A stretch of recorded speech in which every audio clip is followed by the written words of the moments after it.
I'd like to call to order the Metro Council Business Meeting of February 27th, 2025. I can't believe it's the end of February, everybody. Georgia, will you please call the roll? Counselor Lewis. Present. Counselor Rosenthal. Present. Counselor Simpson. Present. Counselor Gonzalez. Present. Good morning. Counselor Wong. Present. Counselor Nolan. Good morning. And Council President Peterson. Present, thank you. All right, we will move into public communication. I will now open public communication on non-agenda items. Georgia, will you please describe to the audience or procedures that we will use for the public communication portion of the meeting? If anyone wishes to testify on non-agenda items, now is the time to do so. Public testimony will be limited to 3 minutes. I will manage a timer to go off at the 3-minute mark. If you have not already signed up to speak, you can do so now. If you are joining us on Zoom, you can sign up to testify by raising your hand on Zoom. Depending on your version of Zoom, the raise hand function is located within the Reactions tab or has its own tab. Those calling in can raise their hands by dialing *9. If you are joining us in person, you can sign up by filling out one of the blue cards in the back of the room and bringing it up to me. For those joining us on Zoom, I will promote you to a full panelist when it is your turn to testify. I will call on your name or phone number when it is your turn to testify, and a window will appear asking you to accept being promoted to a panelist. Once you click accept, your Zoom window will close for just a brief moment, and you will rejoin as a panelist, where you will be able to turn on your camera if you like. As a reminder, you do not need to give your physical address. However, please introduce yourself for the record before testifying. And Council President Peterson, we do have one person who has signed up in advance to testify, and that is Les Poole. You can come up to one of the 4 up here, and your time will begin when you start speaking. Good morning. Good morning, Les Poole. I haven't been in quite a while. Some of you might recognize me. Over 30 years in Clackamas County, and my father bought property, and I worked with him on property and careful management of land and development. So I come from kind of a grassroots way of getting into the land use world. You got elected into it. Something that seems lost in all of the numerous issues and things we all face as a region is, what does Metro really do? What's Metro's real identity? Or what are they? We know you do parks. We love that. You're a leader in recycling. Not here to complain about that. But my reason I'm making this statement is that if I was to ask 100 people on the street if they knew what Metro does or what impacts it has on their life, they wouldn't have a clue. You're in charge of land use and planning for the region. That means you own that mess up there at the CRC. And I call it the CRC 2, and I'm referring to the interstate bridge replacement. One of the things that's happened is that we've had an election, and while the chatter is about Elon Musk or Donald Trump, or whether you like these people or not, the message from the election transcends that. And that leads me to a perfect example. Folks aren't getting their value. This isn't directed primarily at anyone here or at Metro. It's a real simple message. And we look at what's going on with homelessness. You folks have provided the money and the opportunity to really make a serious dent in it. And in Clackamas County, that happened. It was kind of a roundabout way, but it happened. And Portland, of course, is a bigger issue. And of course, Portland isn't all of Multnomah County, but people look at them as the same. And when I see that Multnomah County Chair Peterson suddenly announces the shortage of an unconscionable amount of money, given how much money they've been provided, and that previously they failed and lost an opportunity of great proportion, I'm really upset. I'm extremely disappointed. And I'll conclude by saying, you should be too. I want to know, and you need to know, what kind of accountability can be provided, because we don't want to have the legislature bail them out with a bill. And that's what's going on in the background. That's not the answer, folks. And again, none of my comments are here to be harsh at Metro. You've got a formidable job. That's why I haven't run for the council. Thank you. Thank you. Thank you. And Council President Peterson, we have no one else who has signed up, and there are no hands raised on Zoom. Great. Seeing no one running forward at last minute to testify, I will close testimony on non-agenda items and move on to the consent agenda. Before I go into the consent agenda and ask for a motion, I'm going to ask our attorney. There is a request to take one of the considerations of the council meeting minutes off the consent agenda in order to make a technical word change. How would we proceed? Council President Peterson, what I would recommend is you can remove that item from the consent agenda, vote on the remainder of the consent agenda, then have the counselor identify the word correction, and we can bring those minutes back at a subsequent meeting. So do I need a motion to remove it? No, just with one person saying they'd like it removed, you can just order it removed. Councilor Rosenthal? I would like to remove the minutes from January 23rd from consideration on the consent agenda for today, and I'll explain it afterwards. No, go ahead. Oh, I should explain it now. In section 6, item 2, it says Councilor Gonzalez announced a forthcoming resolution with Councilor Rosenthal addressing the harms of immigrant communities in the region. That implies immigrant communities are causing harms. It should be harms to immigrant communities. It's just 2 letters, but it makes a significant difference in the intent of that particular text. It might be considered what they call a Scrivener's error, but to me it's substantive, so I thought I should bring it up. So the purpose of the consent agenda, is to just move items quickly through. What I would recommend, Council President Peterson, having actually already discussed that, council can consider that change and vote on I'm going to withdraw that. I'm going to suggest that we do remove the January 23rd minutes from the consent agenda. You'll go ahead and call for a vote on the remaining consent agenda items. Councilor Rosenthal, having made his notes, will just bring those meeting minutes back with those corrections at a subsequent meeting. Do I have head nods on that? Yeah. Okay, thank you. Thank you, Carrie. With that, I will ask for a motion on the consideration of the February 6, 2025 council meeting minutes only. Moved. Thank you. Is there a second? Second. It's been moved by Councilor Lewis and seconded by Councilor Gonzalez. Any further discussion? All those in favor say aye. Aye. Opposed? Hearing none, it passes. Thank you so much. And we'll have that brought back. All right, we'll move on to our resolutions. Resolution number 25-5458 for the purpose of providing direction to Metro staff for follow-up activities related to the 2024 Urban Growth Management Decision. Councilors, as you'll recall, in the wake of last December's Urban Growth Management Decision, the council directed staff to work with us to determine what aspects of the decision-making process worked well and how we could improve in the future. The follow-up discussion on this topic geared towards sharing our lessons learned with future councils are in direct response to concerns and suggestions brought forth by our advisory committees as well. This resolution captures that thoughtful feedback as well as the reflection of our council. I'm looking forward to considering it today. We have both Catherine Tarlow here, our Planning, Development, and Research Director, and Aaron Key, our Urban Policy and Development Manager, coming forward to run through it with us. Thank you.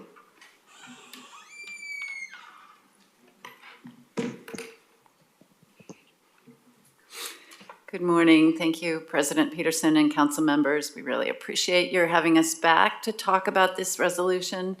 As you know, we're bringing it after the discussion at the January 28th council work session in which you listed some topics of concern, and you asked us to bring back a resolution explaining how both you could direct staff to address some of the issues that arose, and set it out in a resolution for future councils to pay attention to as they move through the urban growth management process. So we have done that. Erin's going to walk through elements of the resolution in just a moment, but the short story is that we learned a lot in the process. We obviously learned a lot about urban growth management, as we always do, and we learned a lot about working with partners and about racial equity and how it applies in that context. As in previous UGB processes, we're committed to applying that learning, and what you see in this resolution is the written embodiment of that commitment. It identifies changes and actions the urban growth management team will take in future growth management processes, and it sets out your direction on several specific topics, which Erin is going to cover. In addition to the UGB specific topics, some of the work will apply beyond growth management processes. We'll work with the DEI department here at Metro and RAD, the Revenue and Analytics Division, to develop guidelines on equitable use of data. And we're going to look carefully at the equity impacts and the benefits and burdens of Metro's growth management framework as part of developing the future vision, which was discussed in some depth at your council meeting last week. Essentially, we appreciate the input received during the urban growth management process from our partners, from MPAC. We're especially grateful to the Committee on Racial Equity, or CORE, for their engagement and feedback. And we appreciate your questions, your suggestions, your leadership, and we welcome the opportunity to continue to learn and to do things better moving forward with this. So I'm going to turn it over to Erin to walk through just a few short slides to describe the resolution.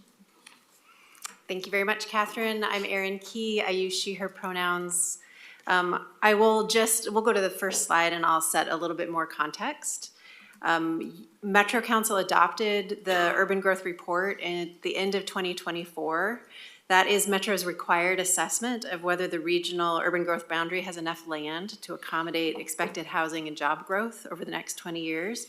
So by adopting the report, the council found a regional need for additional land.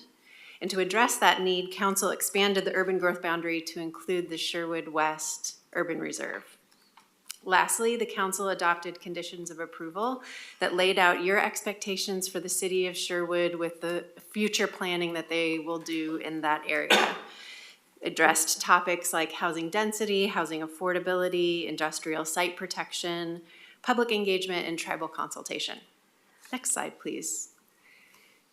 And at the January 28th work session, we worked through a matrix of recommendations that came from a variety of sources, many of which Catherine has already mentioned. We heard from MPAC, Metro's own policy advisory committee, as well as Metro's CORE, Committee on Racial Equity, from a stakeholder roundtable that was formed for the purpose of the development of the Urban Growth Report, and from council, and developed those areas into 5 different categories, which you can see highlighted here.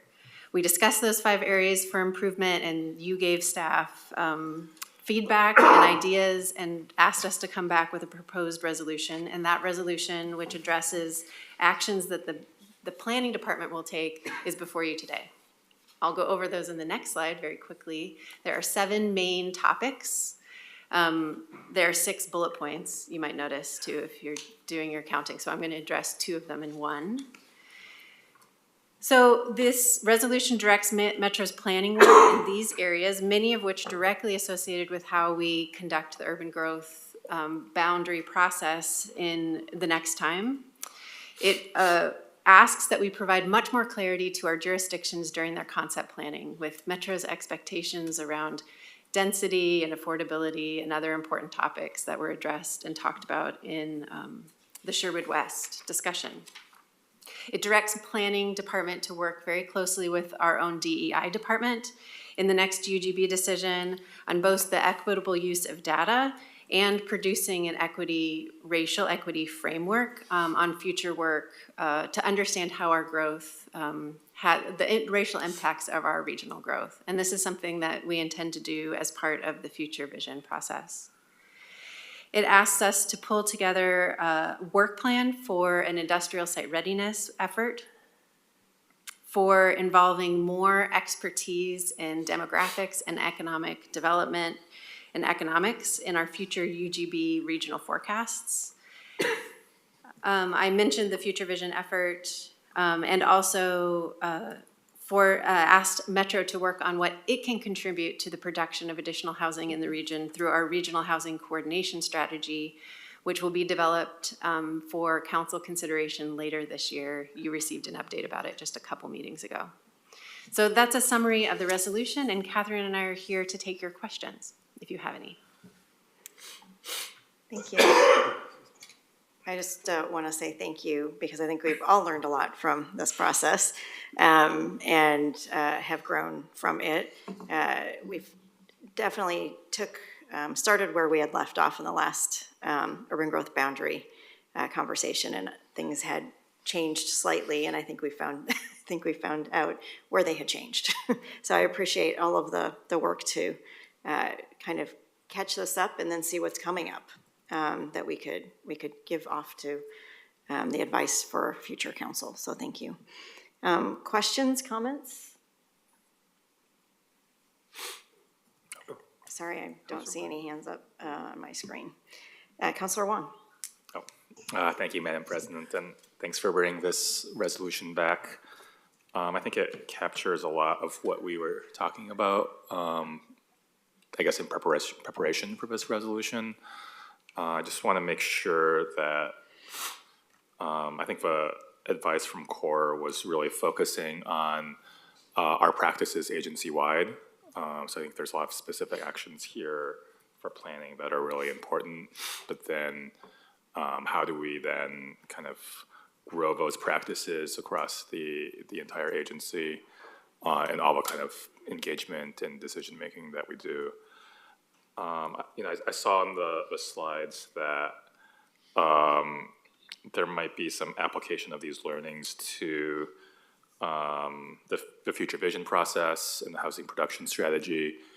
And at the heart of it, I think that's really what CORE and kind of our equity work really requires of us, is to like grow and learn continuously and apply those lessons to the next process and the next project.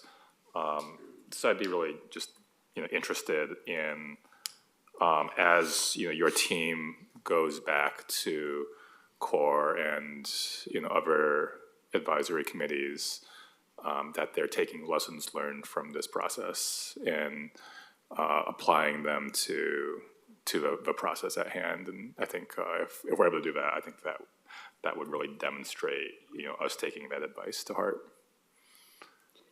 Thank you, Councilor. We have already begun that process with both the Regional Housing Coordination Strategy, and we're planning for it with the Future Vision process, the process of engaging CORE and developing a racial equity approach and framework for each of those projects. I don't know, Erin, if you want to add any detail to that? Yeah, I don't think I can add too much more. I think when we presented the Regional Housing Coordination Strategy scope of work, we pointed out the way that we've used the racial equity framework that's developed by Metro's DEI department. We went into a lot more depth explaining how we use that tool with CORE at our first meeting that we had with them last month. So I'm very hopeful that we've started on a different foot, and that's based on the good feedback that CORE members gave to us through the UGB process. Great, thank you. And there was a big piece around like data justice. And I think both the Future Vision and the housing production strategy will have major data components to them. So I think how that data justice lens is applied and how we talk about it will be a key next step. But thank you. Thank you. Thank you. And just to follow up from that, our COO, Marisa Madrigal, this is just related to the planning, and I just wanted to give you an opportunity to respond to Councilor Wong's request about the other conversations that we've had. Yes, thank you, Council President Peterson. Good morning, Council.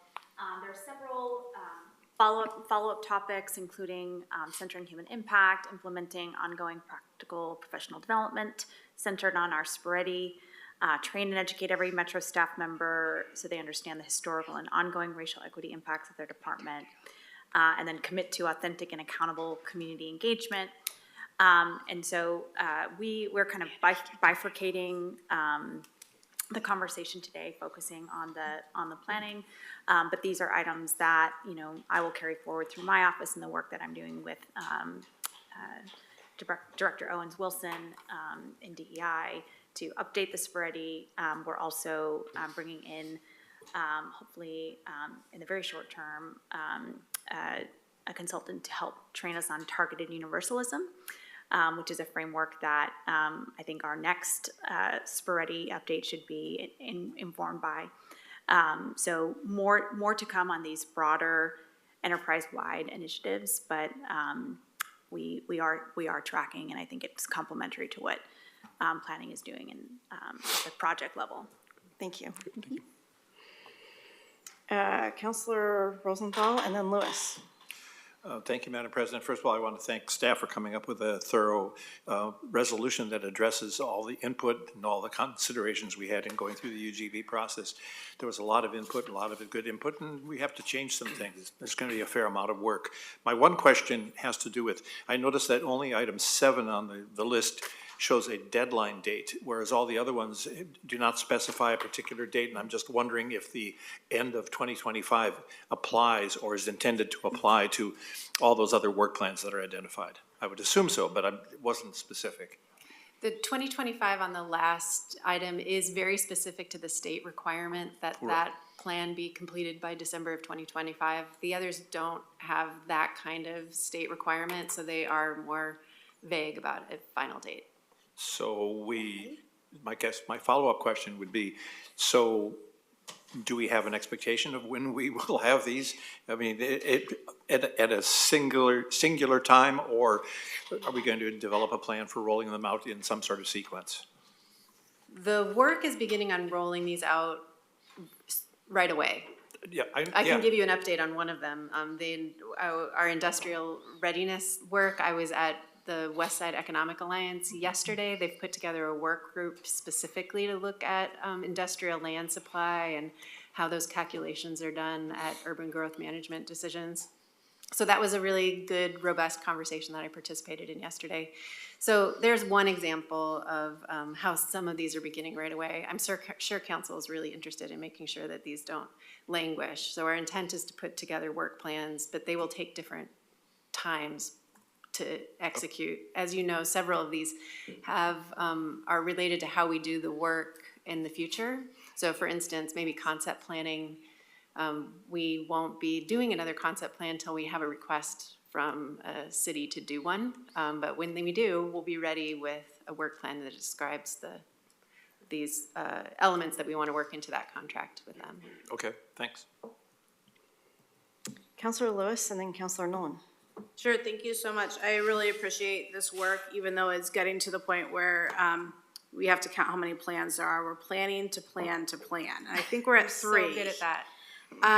But that's really important to give ourselves the structure, so when there is a pivotal moment where we have to make decision or resource a planning project, we have something to, we have the bones there. That said, I do think planning takes resource. And as all of these things are on different timelines, as you just referenced in the previous question, I think it's important to come back to us with resource need identified, particularly understanding that we're in a more challenging budget environment than we've been in for a little while. I think it's important that we're eyes wide open and not just continuing down these paths under-resourced. If there comes a point where we have to make some hard choices, please engage us early and not too late. So yeah, that's my first thought. Second, I just want to lift particularly that we've done good work incorporating in item number 1 a number of things, but really making sure that we've called out tribal consultation as part of the work that we expect of ourselves, but also local jurisdictions. think it's important to note the DLCD went through rulemaking within the past few months and has new guidelines regarding Goal 5 and cultural areas. And we should make sure that we're in alignment and hand in hand with the cultural area rule as we develop our tribal consultation plan. Thank you. Counselor Nolan. Thanks, Madam President. Thanks for the good work. I appreciate your hearing the message and bringing forward a proposal. Two things about that. I want to make clear that at least this counselor, and I will let the others join in,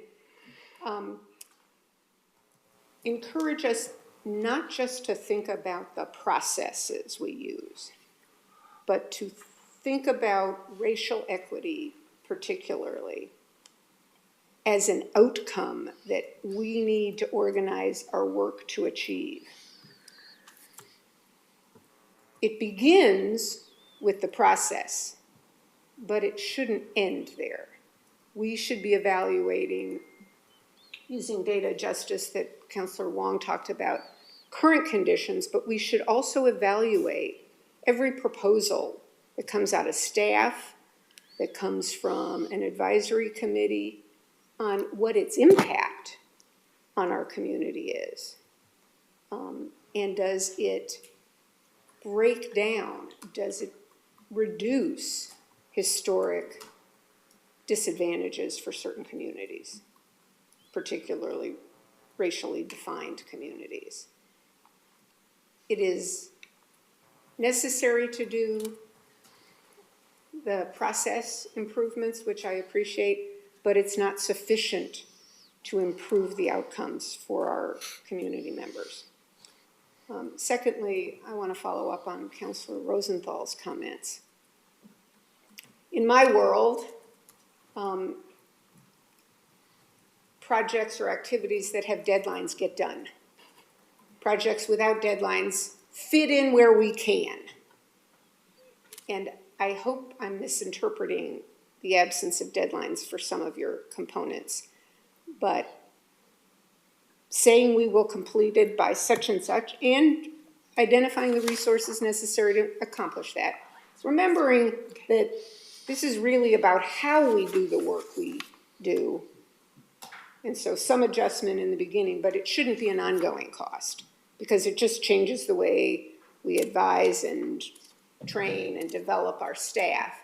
But if we don't have deadlines, it says to me, not as important as some other work we do. Thank you, Counselor. Really good points. And when we look at the work that's described in these be it resolved statements, what we see is work that has already started and will continue throughout different durations depending on the activities.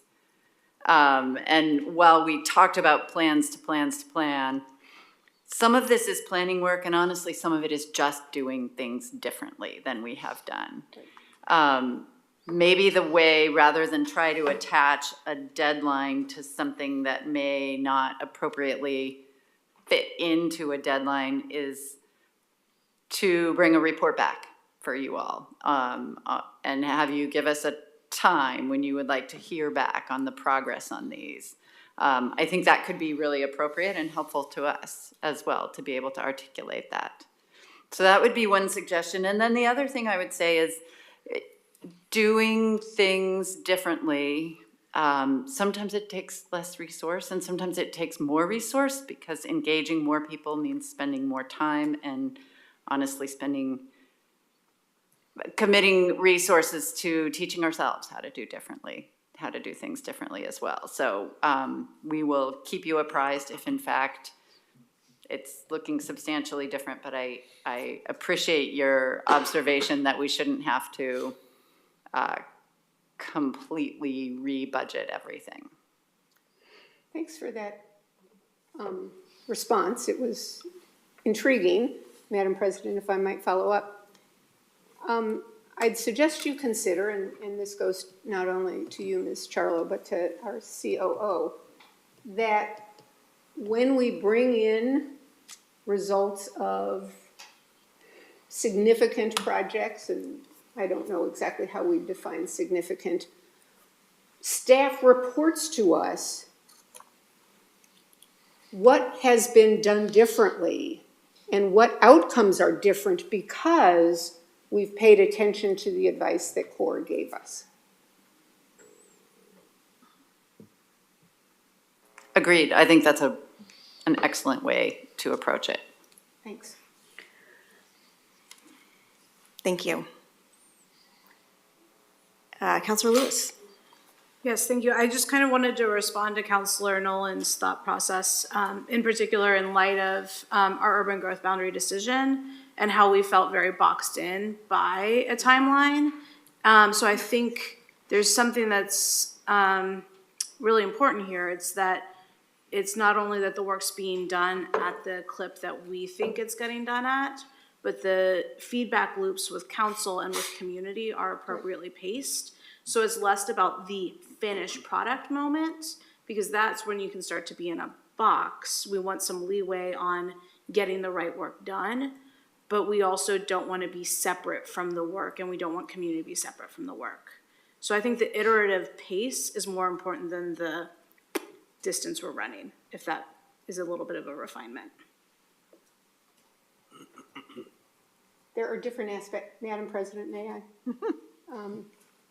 There are different aspects of the work that comes to us from staff and from advisory committees. And how staff in particular approaches defining the project, the plan, the urban growth management decision, any of those, how we tee up the process so that it is going to lead us to giving council information that allows us to decide if it is important enough for us collectively to organize our processes in a way that will essentially direct staff to say, bring us proposals through the process that includes all this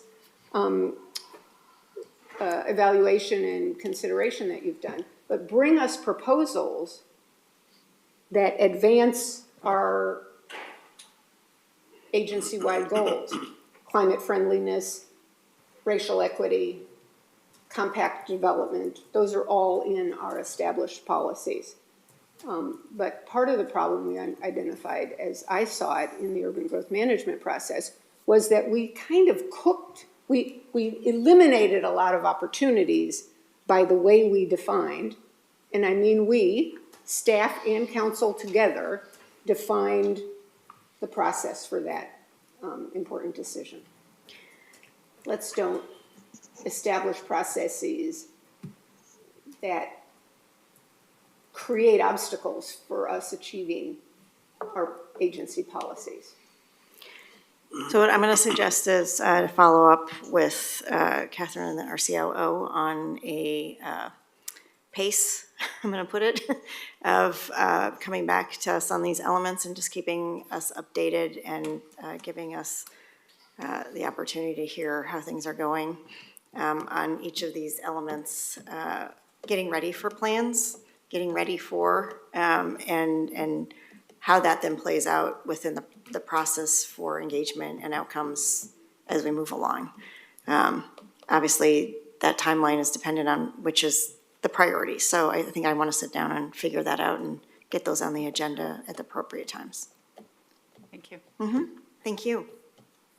Any other, Councilor Rosenthal? Yes, thank you, Madam Chair. I just want to make a comment. I don't want to change anything because I think it's well done, and I don't want to take away from the emphasis on racial equity. But when you come back to us with reports and stuff, I'm also going to be asking and focused on other equities, other community equities, the disability community, the gender dispersive community, perhaps the age-limited communities and so forth. In other words, I think we have to keep in mind equity is a broader concept that applies not just to ethnic or race-related issues. And so, anyway, I will be looking at that as we go forward. Okay. Seeing, Counselor Gonzalez. Thanks, President Peterson. Been enjoying the conversation, so I want to just chime in with some thoughts. Since I know this is going to be a topic of work that we continue, since it's core to our mission, as folks have shared. I think importantly, what I appreciate about the way this project is framed is how we're kind of building on existing processes and building into whether it's future vision or into committees, into existing work plans. I think that's really critical. You know, at the same time as we're talking about processes and timelines and rules and requirements, I also want to acknowledge that, you know, in this work and through the processes that we've been through as we're looking to build more housing, to build more things, to deliver the outcomes that people want at the end of the day, which is places to live and enjoy and be able to experience the quality of life of this place. I think there's also a lot of questions being asked at a higher level about how us as local governments, not just Metro, but our cities and our counties, state, can also improve our processes and regulatory processes to help accelerate that. And so I think for me, it's building in competencies and building in expectations while also supporting the outcome of what we want, which is more housing. At least I think that's what one of my takeaways here, and I'm hoping that I've heard us share a few different elements, and I'm hoping we can kind of get there on that specific bit. And I'm interested in us actually delivering it and working alongside the communities that we want to address those disparities to deliver the things. So yeah, I'm sure you want to do that too. And we're here to be partners. So thank you. Great, thank you. With that, seeing no more hands raised, do I have a motion for resolution number 25-5458? I move adoption of Resolution 5458. Is there a second? I'll second. It's been moved by Counselor Rosenthal and seconded by Counselor Wong. Any further discussion, counselors? Seeing none, Georgia, will you please call the roll? Counselor Nolan, Yes. Counselor Wong, Aye. Counselor Gonzalez, Aye. Counselor Simpson, Aye. Counselor Rosenthal, Aye. Counselor Lewis, Aye. and Council President Peterson. Aye, the motion passes. Thank you. And thank you again, for all of the hard work. We look forward to continuing this work down the road. All right, we'll move on to ordinances. This is our second reading and vote on ordinance number 25-1527 for the purpose of annexing to the Metro District approximately 5.46 acres in Hillsborough along the West Union Road, east of Northwest Helvetia Road. Metro Council held a first reading and public hearing for this ordinance on February 6th, 2024, and we received no testimony. Today we have Glenn Hamburg, our Senior Regional Planner, available to answer any questions about the ordinance. Councilors, do you have any further questions? Councilor Nolan. Just if we need to correct the record, I think you said we heard it on February 6th, 2024. Yes, I did. Thank you. We probably heard it on February 6th, 2025. That's more likely. Thank More you. likely. Yes. With that, can I have a motion on ordinance number 25-1527? Move adoption. Thank you. Is there a second? I'll second. It's been moved by Councilor Nolan and seconded by Councilor Gonzalez. Any further discussion? Seeing none, Georgia, will you please call the roll? Counselor Lewis, Aye. Counselor Rosenthal, Aye. Counselor Simpson, Aye. Counselor Gonzalez, Aye. Counselor Wong, Aye. Counselor Nolan, Yes. and Council President Peterson. Aye, the motion passes. Thank you. Thank you for being here, Thank you Glenn. all. Thank you, Glenn. Good work, Glenn. In the hot seat. It was tough. All right, so we had on our agenda ordinance number 25-1528 that we have put off, correct? No, Council President Peterson, ordinance number 25-1528 is for the purpose of amending the code, which changes Yes, provisions thank relating you. to initiative petitions. And Shane Abma is here if council has any questions, but we don't otherwise have a prepared presentation. But you should proceed back to introduce the agenda item. Thank you. There actually is no introduction. So I would recommend and I can go ahead and just read the title for council. This is ordinance number 25-1528 for the purpose of amending Metro Code Section 9.02, ballot measures, initiative, and referendum to improve clarity and incorporate plain language best practices and declaring an emergency. I would ask for some assistance from the council legislative advisor or legislative coordinator. Metro Council did have a first reading and hearing last week. Oh, am I interrupting your? February 20th, 2025. Thank you very much. I Mayor will Barron. pause. Thank you. Thank you. And evidently, we received no testimony. And so do we have any further questions for our senior attorney? Counselor Rosenthal. One technical question, just, is emergency defined in our code, or is it defined according to state law? I know that they have emergency clauses, and that's how they adopt laws. Where does that definition come? Well, in our charter, it discusses the public welfare, health, safety. That's probably it's similar language you'll find in a lot of charters. So there's probably case law, if I were to look it up, as to court has interpreted what that means. But our charter sets forth the standard for an emergency ordinance. Okay. Is that Yeah, answering? that answers my question. Seeing no other hands raised, do I have a motion for ordinance number 25-1528? So moved. Thank you. Second. It's been moved by Counselor Lewis and seconded by Counselor Gonzalez. Is there any further discussion? Seeing none, Georgia, will you please call the roll? Counselor Rosenthal. Aye. Counselor Lewis. Aye. Counselor Simpson. Aye. Counselor Gonzalez. Aye. Counselor Wong. Aye. Counselor Nolan. Yes. Council President Peterson. Aye, it passes. Thank you. And thank you to our legal counsel for moving this forward. Thank you. Counselors, we'll move on to COO communication. Is there any communication for the day?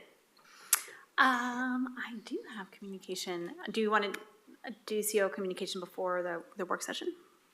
One moment. Hard to Oh, know. I see. That's why it was moved to later. Oh, no, it's okay. We can do it. We can do it Okay. now. This is the wrong file.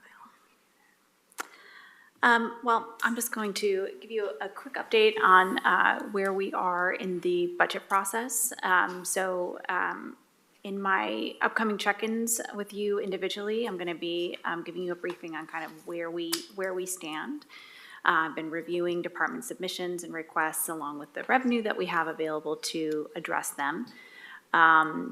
As you know, we have structural deficits in multiple departments for a multitude of reasons this year, like many of our peers in the region, city and county governments as well. It is going to be a more difficult budget season than we have experienced in the very recent past. It won't be the worst that we've been through, but for the individuals impacted, I think it's very, very hard. And I think in the context of everything happening in our community, in the country, with cuts to the federal government, I think there's just there's a heaviness that is going to be felt. We are wrapping up and double checking the numbers. Those will be available to you at the beginning of April. We also have our work sessions with you scheduled out. We're going to try out at your request some longer budget days that I think will allow us to build momentum and flow in the conversation. And we just look forward to sharing with you the proposals and answering your questions and then making adjustments as needed. Thank you. Thank you. Counselor, I didn't realize we were moving into work session, and that's why staff moved communication to later on the agenda. So we will hold off on counselor communications until after our work session, if that's okay. Yeah. May I ask a question? Yeah. Thanks. You referenced the uncertainty of particularly federal funding. How are you developing Plan B budgets that would be your recommendation on how to proceed if if federal funding disappears or is dramatically reduced in departments, particularly planning and transportation, that depends on it? Will we have before us, I understand there's uncertainty and we may not know by June 30th when we have to approve a budget. But have you prioritized things that would be, or will you be prioritizing things that you recommend to be prioritized, notwithstanding federal fund receipts? Yeah, so what, most of our federal funding is in the planning department. We do have some discretionary grants in other places, the zoo and parks. What we are doing is developing scenarios and trying to identify, there's different levels of risk with different kinds of federal funding streams that we have.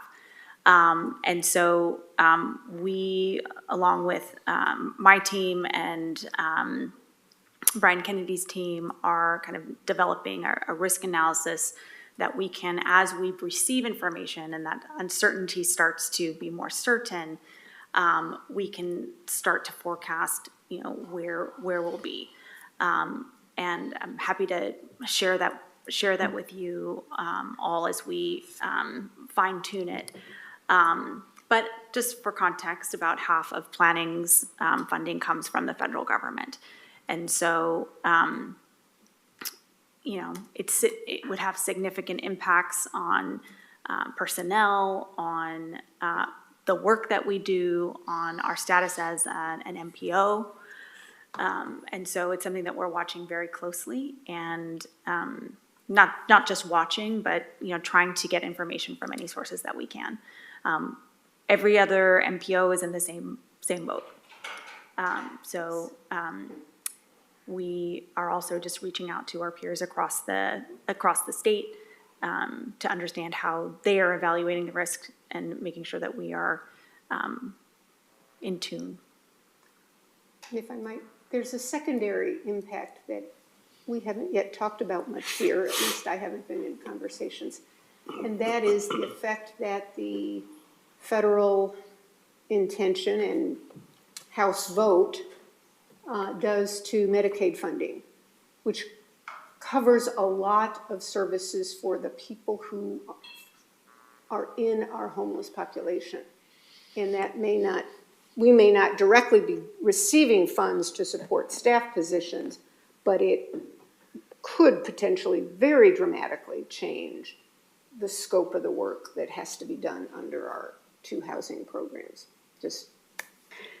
Let's be mindful. Yeah, that topic did come up at the president's work group on the SHS through Commissioner Shannon Singleton, and that they are going to be looking, and specifically they will be looking at how the county is using and receiving those funds. Great. Thank you. All right, folks, seeing no further discussion. Madam President. Yes, there's more, sorry. Councilor Lewis. On the potential budget feature, particularly narrowing it on transportation, I'd like to ask you, staff and attorney's office, to find the appropriate venue to help us understand Transportation Secretary Sean Duffy's memo, where he lays out things that would be potential priorities for transportation funding that include marriage and birth rates, DOT imposing vaccine and mask mandates for their staff, and compliance or cooperation with immigration policies. So I've heard of this memo. I have not seen it. I would love for us as council to understand it. I know our staff have, but I need a better channel with attorneys, and I assume my colleagues do as well. Thank you for that. Yeah, I think as we think about the financial impacts, there's sort of multiple tactics being employed to pull back funding. So there's freezing of disbursements, just straight up turning, pulling a lever in the government systems to try to stop funding. And then there's this series of different executive orders that are trying to attach strings to either giving or withholding funds from, gender identity to sanctuary city status to birth rates. I've done my part. As have I. Yes. I fell down on that task. Nobody told me 30 years ago. No shame, no shame. Counselor Gonzalez is down that path too. But this is a whole new wild world, and I think we're all talking around it, and I want us to get smarter on it. Yeah, I appreciate that. I second her request. Yes. Thank you, Councilman. While we're on that topic, sorry. Under his But eye. we also, and Mr. Chair of JPAC, this relates to you directly. We've recently had a spotlight shown on the poor budgeting practices at ODOT as well, and the potential impact of that, either through pass-through funds from ODOT or other things where they may think it's discretionary whether to pass through funds. We should understand the implications of that for our budgeting process, for our staff, but also for the MTIP and the other processes that go through JPAC. If they're $1 billion in the hole, what does that do to that whole process? Okay, seeing no other hands raised virtually or in person, we are going to adjourn our council meeting. Our next regularly scheduled meeting is Tuesday, March 4th, this year, 2025 at 10:30 a.m. We are going to now take a brief recess and convene into work session at 11:45. So I will adjourn out of council meeting now. See you back here at 11:45. Thank you. Great, thanks. Recording stopped.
Somebody rounding up? It should be. Okay. Morning, we're still good morning. I'd like to call to order the work session, part of our meeting for today on supportive housing services data sharing agreement. This is the one work session item we have today, which is the update on the collaboration between Metro and the 3 counties to share data and support efficient services for people experiencing or at risk of homelessness. Accurate, actionable, and equitable data is one of the most critical tools at our disposal to ensure that these programs achieve stated goals and remain transparent to the public. I'm very much looking forward to our conversation today with our guests as it represents years of hard work. I'm pleased to kick this off to Kristen Dennis, our Metro Council Chief of Staff, but a special note to Jess Larson. Thank you for being back in Metro. It's been a while since we've seen you in the chamber, but it's always nice to have you here, having been a former Metro employee. Go ahead, Kristen. Thank you. Great. Thank you, President Peterson, Metro Councilors. As you know, my name is Kristen Dennis, and I'm your Chief of Staff. I'm very pleased to be here with with Yesenia Delgado from Metro, as well as the colleagues from our colleagues from the counties, Jess Larson from Washington County, Anna Plum from Multnomah County, and Pete Brown from Clackamas County. You don't often see me up here presenting to council, but this is an issue that you have asked me to be closely involved with, as it is a top priority for Metro and central to our role to the program. Since the beginning of the program, we've been receiving aggregated data from the counties in quarterly and annual reports. What we did not have was access to raw disaggregated data that the counties have been collecting. This data sharing agreement marks what I would call phase 2 of our relationship with the counties and our ability to not only track outputs, but consider trends and make more data-informed decisions based on region-wide data. My colleagues will go into more detail about what that actually means and in our presentation, and we'll be able to answer questions from the council. Our goal is to make this collaboration between Metro and the counties a value add to the program and to all those we serve. With that, I'll pass it to Yesenia. If you can get to the slides. If the folks in the back could please put up the slides, that'd be wonderful. Good morning. It's good to be here with you all. I'm Yesenia Delgado. I use she and her pronouns, and I'm the SHS manager here at Metro. And if we pivot over to the next slide, I will just be kind of grounding us in why we're here today, to share more about the purpose and agreement that was in the intergovernmental agreement and the language that we had identified for a data sharing agreement. So as folks know, this is a great first step in getting our data sharing agreement finalized. Robust and accurate data can help us understand how well the programs that SHS are funding and how well we're doing in terms of building a regional homeless system of care. With the understanding that people's individual homelessness is unique, when we're able to analyze the different data that is provided via our homeless management information system, we're able to identify patterns and trends to address the root causes of homelessness. So the data that we will be getting through the data sharing agreement, as Kristen said, will be disaggregated and de-identified. So this will mean that it will come in some sort of like Excel format, and it will include different data points that we'll be getting into later, like demographics, age, different services, and that we will be able to like review, and that data will help us in speaking towards the progress, towards our measurable goals, which we have been doing, and it'll further illustrate and be able to communicate out the progress that we are making with the broader public. Additionally, this data that we'll be getting through this tool will be able to support us with research, planning, and program evaluation. It is critical that now that we're about 4 years into this measure, that we are able to see how effective and how well we are serving people. So being able to get this data will support Metro and the counties in being able to do that work. So with that, we'll pass it over to Jess to just speak a little bit more about the sorts of things that we'll be able to do with the data. Thank you, Yesenia. Good morning, counselors, President Peterson. It's a pleasure to be with you. For the record, my name is Jess Larson. I use she and her pronouns, and I am our Assistant Director in the Department of Housing Services in Washington County. I will also be brief and just illustrate a couple examples of what this data sharing agreement will help us to do in our regional work together across the counties and, of course, with Metro's leadership. So here are two examples of how we can do program evaluation, research, and planning with this disaggregated data shared between the jurisdictions. For example, perhaps we want to inquire about our PSH outcomes. How are we doing with PSH placements and retention of households who are served in our PSH programs? That's a really critical question to measure our progress towards goals, and this data will help us to do that, such that then we can dip into deeper research, analyzing the policies and procedures in place in the various different kinds of PSH programs and how those PSH programs may be implemented differently in the three counties.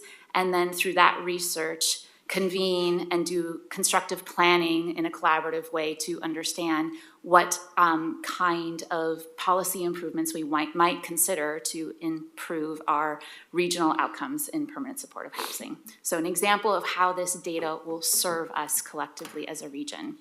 The next slide describes a similar but different situation. For example, in our shelter programs, we can use this, and Metro staff will be able to use this data now to analyze shelter stay rates, how long guests stay in our shelter programs, and the shelter exits, where people who are served in shelter then leave our shelters too. Do they go back to the streets? Do they go to stable housing? Do we lose track of them?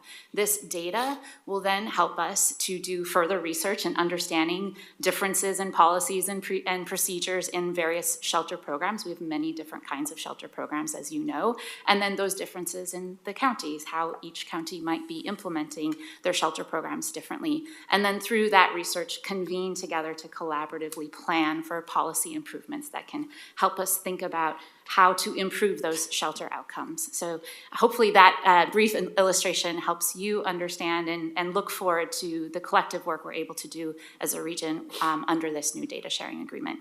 With that, I'll pass it off to my colleagues. Good morning, all. My name is Anna Plum. I use she and her pronouns, and I'm the Deputy Director for the Multnomah County Homeless Services Department. Just quick note, we are in the process of changing our name from the Joint Office of Homeless Services to the Multnomah County Homeless Services Department per an IGA with the City of Portland. So we're in a little bit of a limbo with our name, but I'm going to try to use the new one so that we can get people used to that new name. I'm going to spend some time today talking about our current data system, what it does, the kind of data we collect, and then I'm going to talk about some improvements that we're making in our relatively near future that will benefit our data collection and our use of data across the region. So you all have probably heard the acronym HMIS. That just means Homelessness Management Information System. That's a generic term for a data collection and reporting tool that is required by HUD to receive federal funding and is now a part of the requirement for funds across our system. We currently use a product called WellSky, which was adopted as the official HMIS for our continuum of care many years ago. Since about 2005 up until last year, this system was administered by the City of Portland via the Portland Housing Bureau. In March of 2024, so just under a year ago, we transferred administration of that system from the Portland Housing Bureau to Multnomah County. And Multnomah County now manages that system for Multnomah, Clackamas, and Washington counties in support of our regional coordinated data and response system. You heard me say that it has been in place since 2005, which was a while ago. So what that means is that we are using a system that was designed primarily for compliance to federal requirements and doesn't necessarily meet the needs of a dynamic and regional system. So we're working on some improvements as those three counties to get a more modernized system with a new vendor, and I'll talk about that in just another minute. Before that, on the next slide, I'd like to speak about what is HMIS data and how it works. So Vahid is going to share some more details on the elements that will be in our data sharing agreement, but this is just more level setting as what do we talk about when we talk about data. So there's a lot of data, but there's three major buckets. HMIS is a participant-based system. That means that we're collecting data from folks as they access our services. So the first level of information is participant data: name, race, age, any factors, any elements of that person that might affect their service eligibility. Do they have a disability, for example? That's one level of information we collect. The next is services data. What services are folks accessing in our system? So again, any service that is funded via our systems is entered into the HMIS system, and we collect data based upon that service access. Obviously, the ultimate goal is housing. And so as someone enters a housing program, that information, if that housing entry is funded via our regional programs, it's entered into the system. So that means we can collect data on all of those things and look at data across all of those elements. How it works so that we make sure we have consistent data is other information that I want to share. So for example, the counties work together to set data standards. We define terms so everyone knows this field means this thing and you should enter it in this way. And we set guidelines for how that works. The providers then collect and enter that data as they're interacting with folks. And we provide at the county level regular training to staff so they know the correct way to collect that data and how to enter that data. The counties then ensure quality via quality checks. All of the counties have data teams that are doing regular and routine checks for the quality of that data and providing technical assistance to our providers to ensure they are entering that data correctly and correcting it if it's not correct. And then finally, our data teams on the county side use that data to pull reports. For example, performance reports, our outcome reporting that you all have already received. We also build our by name list off of that data. By name lists are essentially lists of folks experiencing homelessness based upon the service data in our administrative system. Okay, next slide. So as I noted, our current HMIS vendor is one we've used for a long time. And when the system was created, we were primarily concerned with federal compliance. So we know that our current data system does not do everything we would like it to do. And so since the county was able to become the HMIS administrator about less than a year ago, the 3 counties have been working together on a plan to improve our system. We started with a technology analysis, which was basically a series of interviews and data gathering from partners across the system, across the region, elected officials, providers themselves, program staff, from all of the jurisdictions. And based upon that, we came up with a vision for how a new data system could support a modern homelessness response system. That's the vision that you see on the slide in front of you. I'm not going to read through it because there's a lot of words on there. But essentially, yes, we need to ensure compliance, but we also need our data team, our data system to support equitable access, to support a regional understanding of what's happening across our system, to help us understand where we're doing well and where we can improve.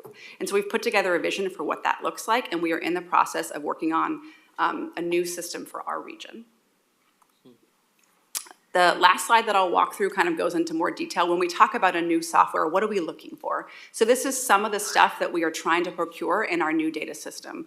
Of course, it needs to be user-friendly, it needs to be standardized, but it also needs to lead to insight, and it needs to be integrated. We're looking for something that allows us to connect our data across other systems so we can know if folks are accessing health systems, justice systems, and our service system. We're also looking for something that is mobile ready and allows for location tracking. One of the questions we get a lot right now that we aren't able to answer consistently is where are folks accessing services? We're looking for something that will allow us, as an outreach worker is out in the field meeting with someone, they're entering data on their mobile phone or their mobile device, and that is tracking where they are as they're doing that data collection. So we're excited about some of those improvements. We are in stage 2 of the procurement process. We put out a request for proposals. We've received multiple proposals, and we're in the process of scoring those now.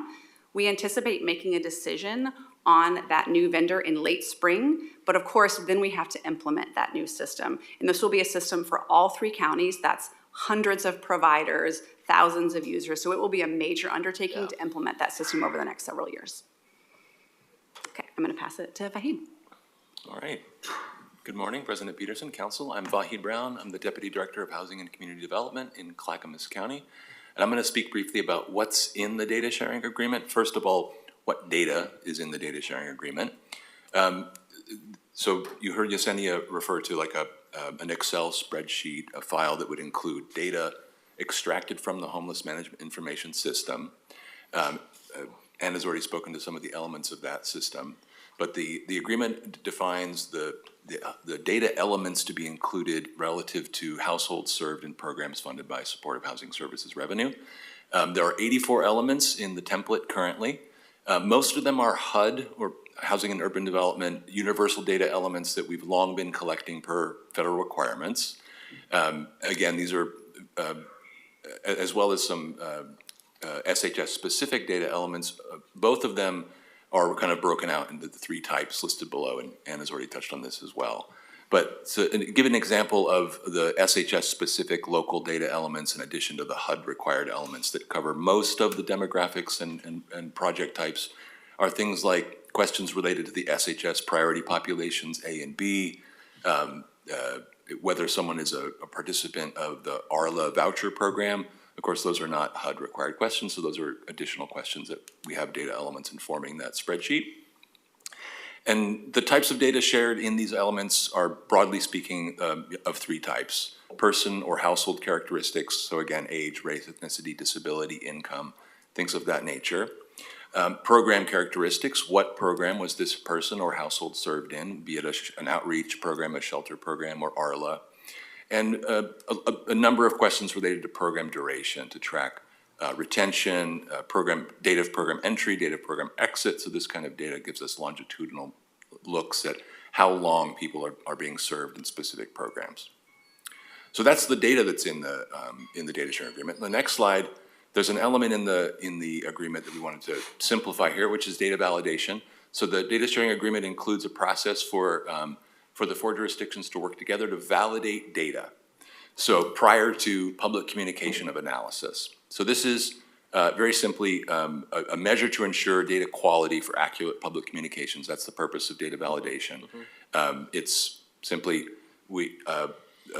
Metro believes a trend is based on X data. Is X data valid? Can the counties confirm that? What it isn't is a review on the merits or a critique of the analysis. So it's not, Metro has found X trend based on Y data. Is Y data valid, and do you agree with X trend? That's not what data validation is. The trend analysis would be Metro's, and that would be not subject to review. That's would be the conclusions being drawn. The purpose is simply to affirm the conclusions are being drawn on valid data. And why it matters is just to support clear and transparent communication. I'll give you an example. Oregon Housing and Community Development, or Oregon Housing Community Services, OHCS, when they developed dashboards recently to support public communication of progress around the state on the governor's emergency orders to end homelessness. Those dashboards provide public communication of progress towards the state's goals using those funds. And before the dashboards are updated, OHCS provides each of the local jurisdictions implementing the governor's order funds the data upon which they're going to update their dashboard, and says, in our case, Clackamas County, this is what we think we understand about the progress towards implementation of these funds. Is that right? This is what we're going to put in the dashboard. And so we have had that opportunity as a data validation to say, actually, you're missing some households. It's in a different system. We need to work with you to resolve this. So that's how data validation has worked in our communities, and that's basically what its function is. That's the end of my slides. I'm going to turn it back to Kristen.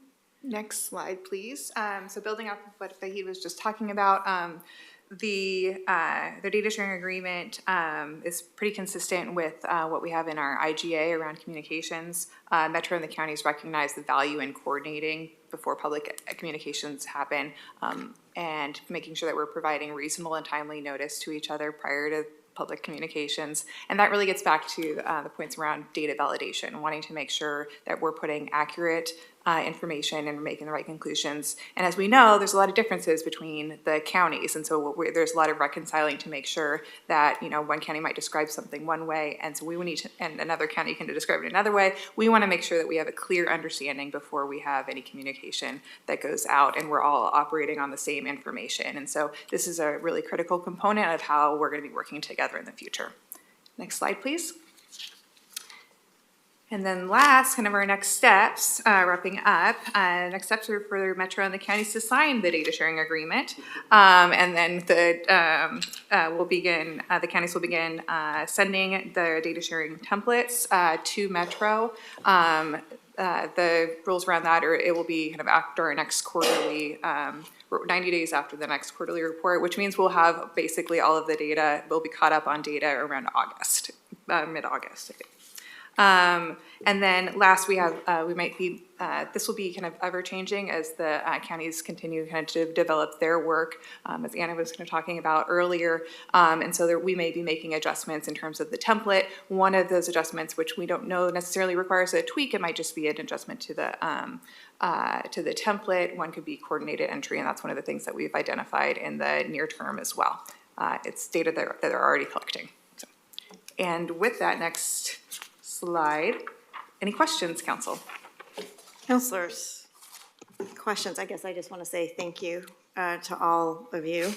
I know this has been a long journey, but it's one that has been important to all of us because obviously the communication of the good work that you're doing is dependent on getting this right and being able to get it out and having it valid and trusted. So I understand that. I just also want to say thank you.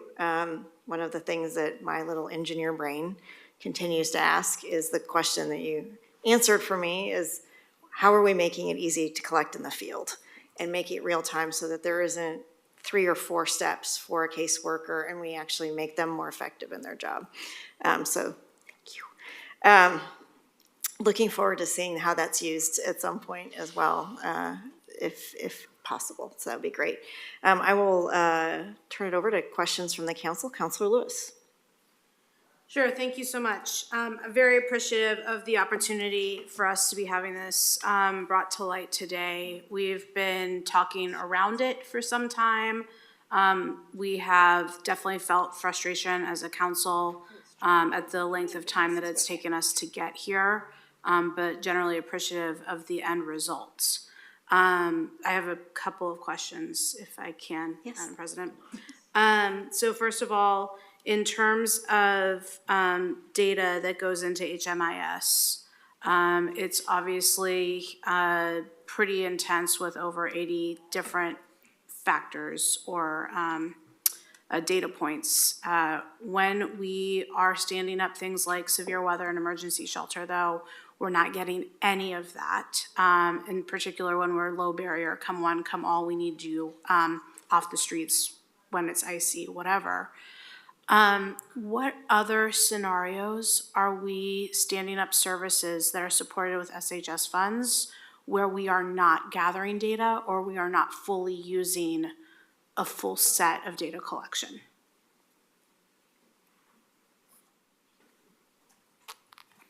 Let me rephrase the question. No, how are we spending SHS dollars in ways that are a gaping hole in the pillar of data?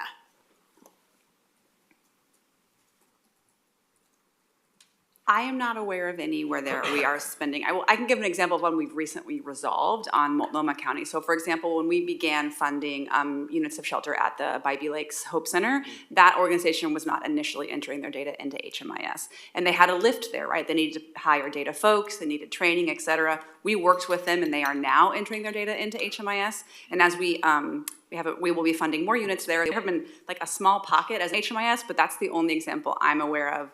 And we can follow up to confirm, but that's an example of where as we get new folks, they need support, but I'm not aware of major places where we're funding something that is not entering into HMIS. I will say our domestic and sexual violence system uses a very similar system that is separate due to the rules around that, but it's all still data that's being collected. Okay, and in terms of that separate system, is that a separate system that's parallel in the 3 counties, or is it are you using different technology pieces for the DV system in the 3 counties, or is it similar that you have one administrator? It is similar. There is one administrator. Okay. It's called the comp site or the comparable site.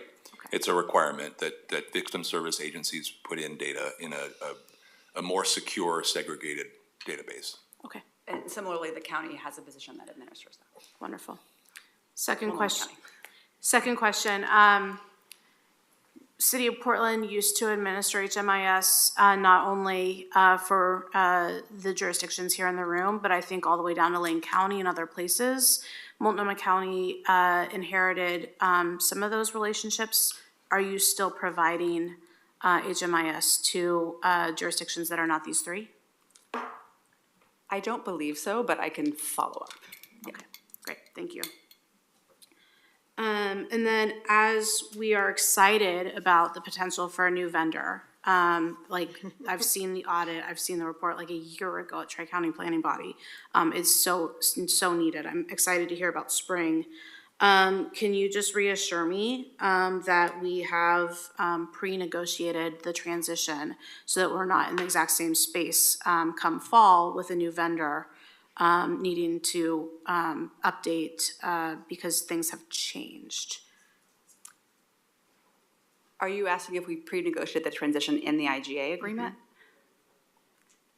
Yes, the IGA, nothing, the new vendor will not change the agreements in the IGA, to answer your question. Okay, so nothing in this IGA is so specific that if the button is termed red, given the current vendor, the button turns to green, we have to renegotiate? No, so it's built around the an HMIS system, which is again, that generic term. Okay, yeah, great. Wonderful, that takes care of me for now. Thank you. Counselor Rosenthal, then Gonzalez, then Wong. Thank you, Madam Chair. First of all, I just want to say I appreciate all the hard work that's gone into creating data systems. Years ago, I was involved in creating a national surface water quality data system, and it takes a lot of time, a lot of effort. There's a lot of things to think about: validity, accuracy, asking the right questions, and there's nuances that have to be resolved. And so I appreciate that it is not something that can be done in just a year, and it's taken more time than we would like, but I appreciate all the hard work that you've put into it. I just have two questions, I guess. Well, one is this going to be easily integrated into some of the data systems that, for example, OHSU is developing regarding service needs and, access to facilities and so forth? I know they've been developing a dashboard on that. And then the other question has to do with, if, as you know, it's been talked about expanding the SHS program so that it can include some housing. Is that housing data, which is going to be a different kind of data, it's going to be number of units and things like that, is that going to be incorporated into this, or is it going to be, as it is probably now, separate? I could speak to the latter question. So I think as we are continuing to discuss potential reform and how we would collect data for that, typically the data collection for affordable housing and those units has happened separate from the Homeless Management Information System, which gathers data on services. However, even now, as there's been opportunities for SHS dollars to fund bond-funded affordable housing units, those data sets are available via HMIS. And we've been, with the data that we will be getting, we'd be able to connect the two dots between units that were funded via SHS, let's say with affordable housing dollars, and then on the services side. But I'll pass it over to my colleagues for the first question. And to answer the first question, again, as we're looking at procuring a new system, one of the things, we had a very detailed set of requirements for when we put in our requests for proposals, and we are looking for a technology that allows for easy integration with other data systems. So we are looking for a technological solution that supports that. I think where it gets tricky is, again, those privacy, the data sharing, we'll have to work through that. Multnomah County did just finalize data sharing agreement with HealthShare that we're really excited about. That took some time, so I think we have some great templates for how we move that work moving forward. Great, thank you. Thank you. Counselor Gonzalez, then Wong, then Nolan. Thanks, President Peterson.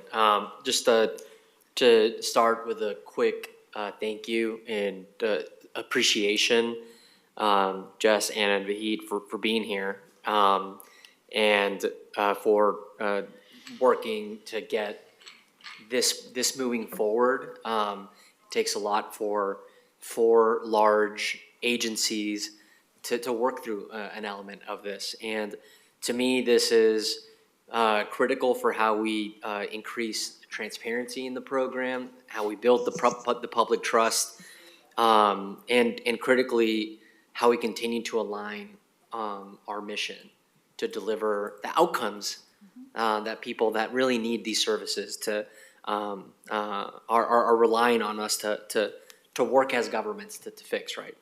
So I have a few questions as well. The first one is a bit of a high level one in terms of the integrations of health and justice in these very multifaceted, multi-dynamic systems, also each with their own very complicated regulatory frameworks, privacy frameworks, and things like that. So my first question is, Do you have an example of maybe another region that we might be trying to, or another city that we might be trying to model this after, just to kind of like point towards a relevancy? And if not, and we're leading and creating something that's never been done before, that is also something that should be called out. So that's the first question.